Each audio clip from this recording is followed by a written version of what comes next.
yeah, habitual. Maybe I'm still like playing for 40 people in a bar, and everything else just seems to be a hallucination. I stress out a lot. Walking in circles, that's what I do. I'm consumed by stress.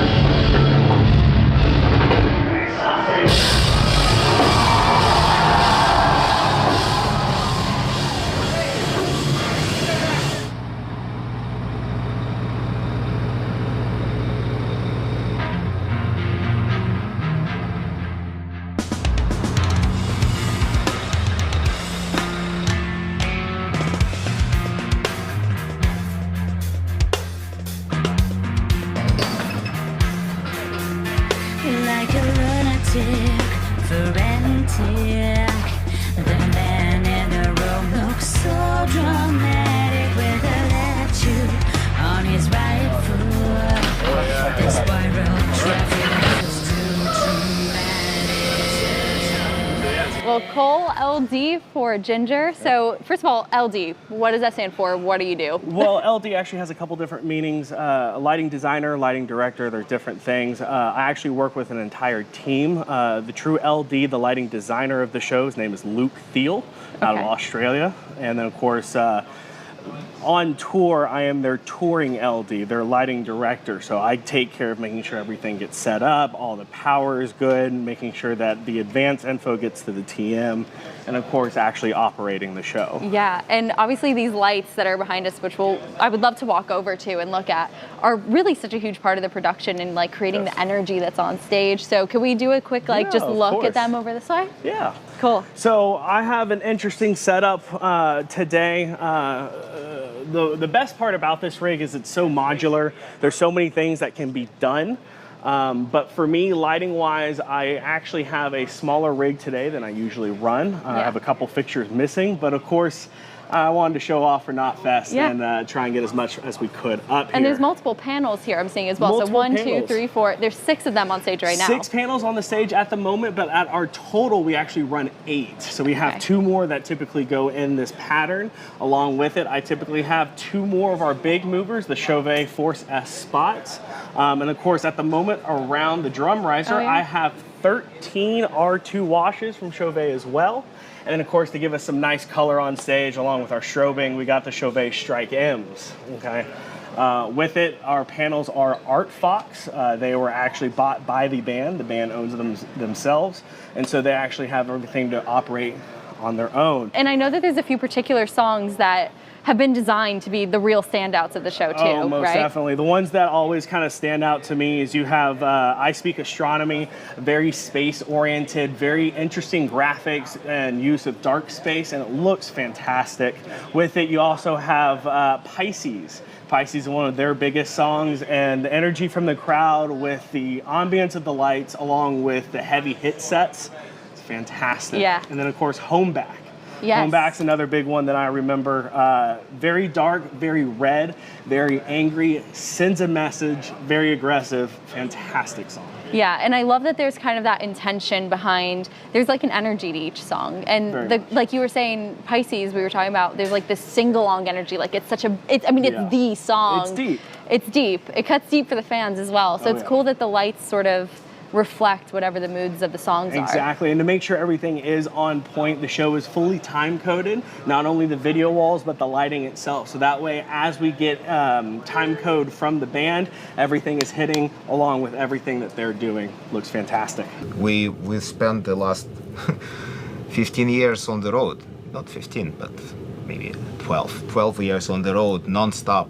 And we were playing, I think the total number of shows we played is like thousands maybe. In many respects, we are still a DIY band. Love everything we have, it's just our ideas, and we came to everything we have ourselves. There was no one else from the side who just told us, there is no manager from the side who's just telling, okay guys, you need to play with LED walls. Or it's time to switch the time code on the lights. or something like, you need to use equalizers. Nobody was there to tell us these things, and all of that which we have, which you see on stage, which we know how to do, it's all about experience, it's all about only ourselves. It's the same as our music. There is not a single note in our music which was written by somebody else. So we are not using anyone to write for us. It's a DIY band, but just which managed by matters of fortune, I think, luck, just to break through and get to a different level.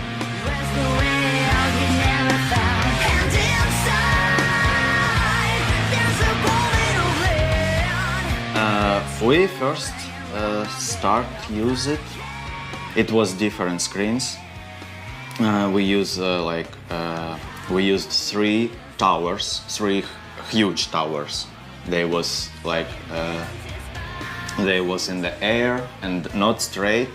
It was like this, and they goes to the crowd, half of the screen. It was very big. Wow. Now we have 8 singles, smaller. And we made new videos for exactly 8 small towers. We can suggest a color scheme. For example, I like blue and orange, for example. Not only that, but blue and orange, maybe it should look really cool on stage, you know. I suddenly turned my back to the audience and I walked, the stage was super deep.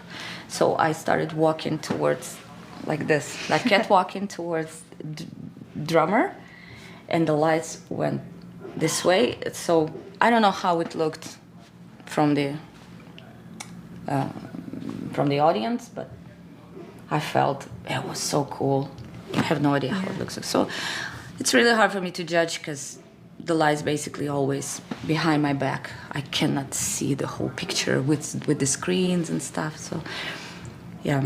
I mean, it sounds so majestic and powerful the way you're explaining how the lights shine on you during those specific moments. Yeah. Do you feel like it gives you a sense of power or like a sense of absolutely. A sense confidence? A sense of mystery. Mystery, maybe. It's not like super powerful, but ooh. Yeah. A woman's power, you know. Yes. That doesn't lie in physical strength. Right. It's Yeah, deeper yeah. than that, isn't it? Here, yeah.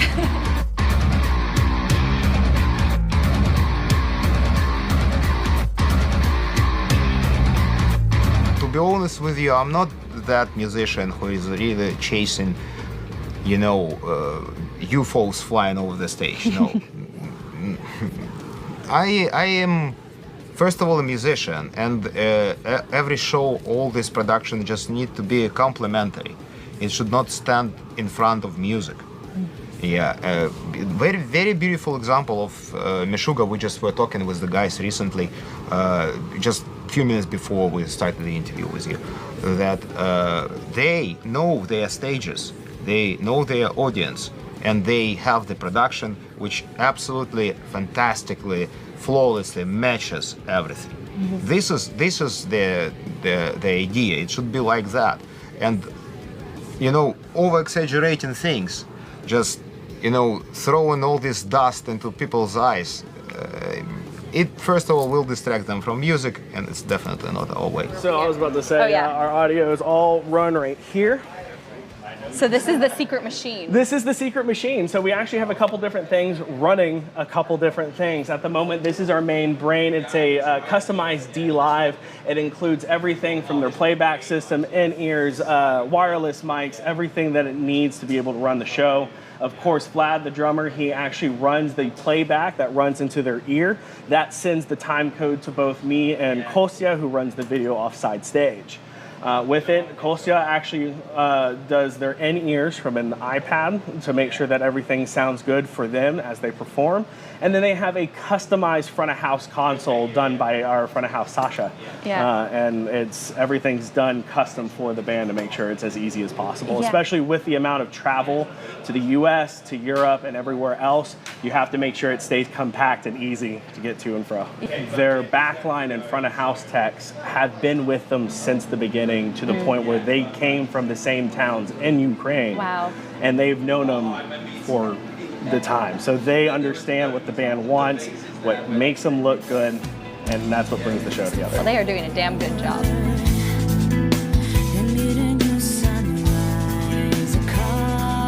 Actually, don't know that about you all, but why you made the decision to sing in English. You know, the Jinjer band, we had, before I stepped up to the microphone, we had a male singer in 2007, I think, and that's when they started playing, and he sang in English. So he moved to America. There was a plan just to make it a big thing and then move the band to the States, I guess. Because it's international language, you know. It's Right. Fair. Yeah, and when this singer, he left the country, he moved to the States, they found me. And yeah, I continued that. And we knew English pretty well that time already because we were students of the same institute for foreign languages. Yeah. Wow. And yeah, that's how it started. The way we built our set list is, I don't like this approach, but I mean, okay. What I do is just like, okay, this part and this part. For example, teacher and they speak astronomy cannot go together because the final parts are very high notes. They contain highest notes that's really hard for me to sing live. Plus, it's really hard to sing them one by one, you know, one after another. So You need a moment to breathe. we need to separate them. So, and so the way we built our set list is basically the BPM. It matters. So you start the show with Perennial, Yes. and that being the moment that really sets the tone for the beginning of the show. Why did you choose that track? It's quite easy to explain. First of all, it's a big hit. Secondly, it's got a very nice intro, so which we can use as the intro to the whole show, and like you said, set the tone because, well, Perennial is a good song. It just in some way describes what we are as a band. So I cannot say this as a sort of universal song for us, but anyways, it sets the tone which works perfectly live. I wrote the song when I was in Kiev. I don't remember what year we released the album. Actually, I don't remember. It doesn't matter to Time's me an at all. illusion. Yeah. It was fall. It was raining, and I rented an apartment in not really a good area in Kiev. It's not super bad. It's not dangerous. And it's not criminal. Basically, Ukraine is it used to be very peaceful, and. What I saw from a window is another building, and so it was raining, and it's basically another wall. Right. So and I got so depressed. I got so that made me hate fall, and so I wrote this song. But right now, actually, I love fall. Yeah. And you know what? Yeah, the part of it, the part of changing my mind is that I let this hate out. No, hate, you know, it's not hate. It's just like I didn't feel like a fall was something that I like. So it is appropriate for a fall tour to Yeah, start so- with that yeah. song. Your love-hate Yeah. song to fall. Yeah.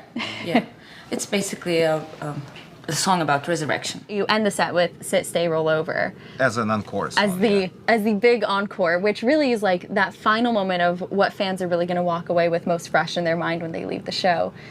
Yeah, no pressure. Sit Stay Roll Over is one of the heaviest songs we have. It's actually a song which kind of got us signed back in the day, so it also stands out in the whole discography or just history of the band. Right. I really love it, and well, the main reason is it's just the heaviest banger we have probably. Yeah. I mean, that is I mean, that says a lot because you all have a lot of heavy bangers, I'd say. Well, yeah, but we like mixing things. It's true, and very often even the heaviest bangers have, you know, some soft moments, some interludes. But this song is just pure hardcore deathcore or death metal thing. Yeah, in some way it's just a death metal song. And